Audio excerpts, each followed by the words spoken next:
Aloha, Shawn Yacavone here. I'm here with my good friend Peter Marreiros. Aloha. And we're going to talk a little bit about vintage ukuleles and a little bit about Peter's background. I've always been passionate about the history of the ukulele, as you can tell, and we've got to see and pull out a few of these historical instruments. Beautiful. And I'm also interested in at least sharing with the crowd as well a little bit about your background, your connection, your interest in building ukuleles. How did all of this start for you? Well, it's very interesting because I've been building guitars. I started in the late 1990s, actually 1999. I guess you can't get any later than that in the 90s. And then I moved on to acoustics in 2003, and then I built them for about 15, 16 years. Mm-hmm.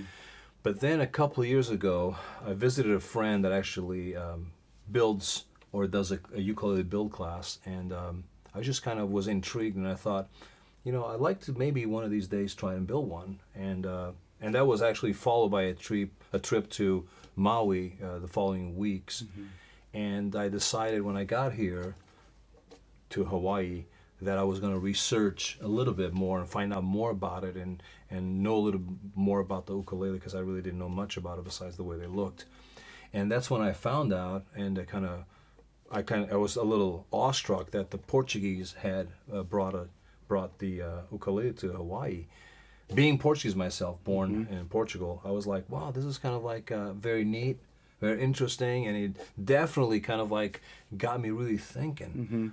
Mm-hmm. So you felt kind of a connection. I felt a connection. I'm not a big believer in coincidences. The fact that I visited my friend before my trip, ended up here, I kind of felt like I was being led somehow to go and try and build a ukulele. So that's kind of how it started. Yeah, visit to a friend and visit to Hawaii, and here I am. That's fantastic. I think that there's this beautiful, as we were talking a little bit earlier, there was this kind of interesting and beautiful parallel to me about how you explored your development and creation of your ukuleles, and refusing to look at other ukulele builders and other works. Right. And you wanted to tackle that on your own. I think it's so interesting because I think that's the very thing that was happening with these early on with these builders. Right. I would imagine so. Well, my philosophy was, and I wanted to be my own builder. And if you start chasing someone else's ideas and designs, then you're gonna you might make a great ukulele, but it's not going to be yours. Mm-hmm. You might be able to do a different bridge or a different headstock, but in the end of the day, you're going to be building something that someone created. Sure. And I really didn't want an outside influence. The only thing that I really wanted to know was, okay, so there are several sizes, and what's kind of like the average, the tenor size in a concert and all that, and kind of get an idea, because obviously you got to make it within those parameters, right? Mm-hmm. But as far as everything else is concerned, from the shape to the design of the scale lengths and side bracings, that was everything from scratch. Mm-hmm. Just a trial and error, trying to use what I had learned over the past 16 years building guitars and see if I could make that work in an ukulele. Absolutely, right. and I think it's so neat because in many ways geographically, right, the early Portuguese or Madeirans that were here in Hawaii building these instruments were so far from Europe that whether they liked it or not, probably didn't have too much influence from other builders saying, hey, let's build this way or that way, or brace this way, or do this or that with regards to the build aspect. And in the same way, I love the fact that even the piece that you shared earlier today was I guess what we would call in contemporary times now a free build, right? Basically, you were passionate about the culture. You use that as an inspiration on your builds, but it's entirely unique and entirely yours. And I think that in many ways we see similar things happening on these very, very early pieces. The waists change and the backs become more rounded or bowed, and eventually, such as that one, the fretboard disappears, right? And it's only 12 frets to the joint. The bridge pins are gone, and so this exploration that was occurring early on with these with the forefathers and the builders of these early ukuleles, we can say is alive and well today, and certainly in your building techniques. And that's exactly, I mean, you nailed the nail right on the head. It's exploration. You know, when I started, my first builds, I built 6 ukuleles at the same time, and I made some changes. Every one of them had different bracing patterns and a few things that I believe would affect the sound. And sometimes you have an idea, and when it comes down to bracing, and I've talked about this many times, it's not about how it looks, because you don't get to see it. And some people have really pretty bracing. I've seen that, but it's trying different things and exploring and pushing the envelope a little bit, and I've been doing that over the past 2 years. Just every one I make, I try to make a little bit of a change and see how that affects the sound. And I think it's very important to always keep evolving. You know, I need to see. I feel like I'm more of an artist. You know, I can build just a regular all-co ukulele and be happy with it, but once in a while I need to be able to express myself with something that speaks to me, like the Tularosa series. You know, that's something that probably not a lot of ukulele builders would have put on their ukulele, right? Something like that. But I need to express myself artistically with something that speaks to me, and hopefully it will inspire someone else, you know, by the way it looks and sounds, and that's kind of like my goal. Absolutely. Well, I think your instruments are beautiful. Thank you. Yeah, they're wonderful. What's your thoughts on, you know, I mean, being a builder yourself, and then now, you know, holding these instruments? This one is actually has a name. It's called the 1879 First Ukulele. It was coined that name by the Honolulu Academy of Arts here in Hawaii, as being the oldest known example of an ukulele.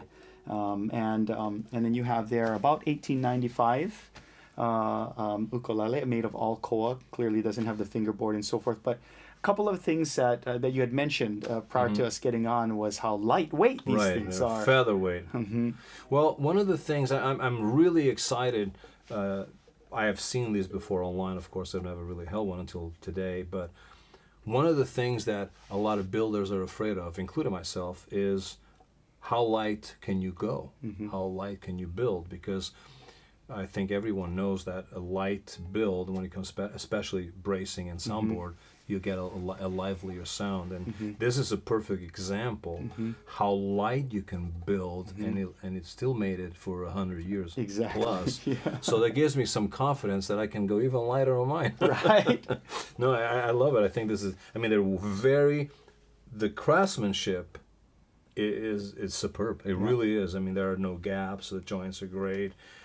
It really is hard for me to believe that this was built that long ago without the technology that we have today. Absolutely. And the research that we've done and that I've done, and to see something like this, it blows my mind. It's absolutely beautiful. It's really neat because, and I think that's why I enjoy being in the world of museum grade, you know, historical instruments and new custom instruments such as yours, is that beautiful parallel between the fact that they're both fully handcrafted instruments, relying upon the knowledge of woodworking and their background and their skills, and of course the difference being the technologies available really during that time and now. I think Kimo and Manny mentioned earlier too how amazingly open and bold the tone of your instrument was, although it was just strung up 3 days ago. You know, and that's a testament to your background and your understanding of woodworking. And you know, as we play some of these vintage instruments here, I find it also interesting that that you can get a new instrument such as yours sounding as great as it does right off of the bench. But when we look at instruments like this, we're also looking at wood, or an instrument that's really kind of, it's falling apart. It's decaying. Right. And the wood structure is basically changing over the last 100+ years, which causes that resonance to be so different. But what you've accomplished on your new instruments, I like to think that there's definitely certainly some knowledge and skill there, but there's definitely some cool magic that's happening along the lines. It's just beautiful work. Beautiful work. Thank you very much. I can absolutely appreciate the simplicity and the complexity of some of these inlays, and just I think these are beautiful.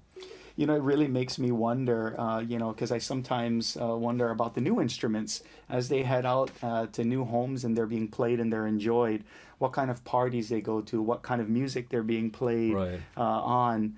and the stories, because they take on new lives, they take on new personalities. Certainly at your shop and in conception, when you think up the idea, you build these instruments, you put them out there, and then the new owners, they take on another personality, another life that continues on. Right. And even looking back at some of the woods that were being used, that koa, sure, the instrument was made in 1895-ish. But that tree was long alive well before then, in similar fashion to that 3,000-year-old Sitka spruce top that you had. Right. And the story continues on. It does make me wonder, these instruments, if they could tell us. And in some regards, they kind of can, right? I mean, you look at the scars, the play wear, and it tells you a little bit how the instrument was played. But you kind of wonder... where it's been and where it's traveled and what parties and what it's seen. Absolutely. Yeah, absolutely amazing. And to think that, your instruments are a continuance of that story in a different generation. But to share that music in your craft of building is that stems back as far as the first generation of ukuleles ever built. I think is a beautiful thing. Yeah, it is very cool. Yeah. And for me, it's like I tell a lot of people, I want my passion to inspire yours as a player, but it is a passion, and I believe just by looking at these, however simple they may be, that these people are passionate about it. Absolutely. Because you see passion if someone changes their designs. If you're just making something as a means of making a living, then you will not see an evolution in the product because the product serves its needs. But if someone is making constant changes, it means that they're looking to better themselves in their craft. Absolutely. And to me, that's the most important thing. Yeah. That's the main reason I did not want to look at anyone else's work for my influence, because I wanted to be me driving my evolution of my builds. That's wonderful. And I can see that here, and all the other examples that you showed me before, you can see how they've evolved. And it's just beautiful. That's great. Well, it's been a pleasure connecting with you on this. Thank you so much for sharing a little bit about your background, your connection to Portugal, your passion for new instruments and your crafted instruments, but also looking back in time and gleaning out some wisdoms and experience by looking at these vintage ones as well. We appreciate you being here. Pleasure was all mine. I'm thrilled. You got to come back again. Shawn. All right. Will. Aloha. Aloha.